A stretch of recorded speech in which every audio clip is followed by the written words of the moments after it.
questions on your own based upon this concept. October, November, December.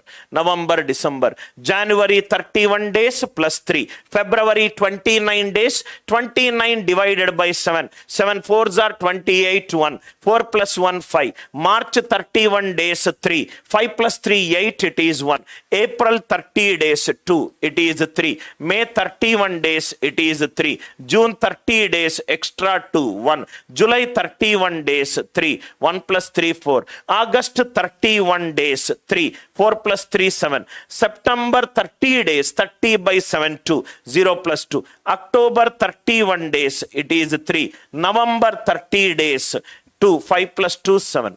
7, 0. I hope the idea it is clear. 1, 4, 5. 1, 3, 6, 1.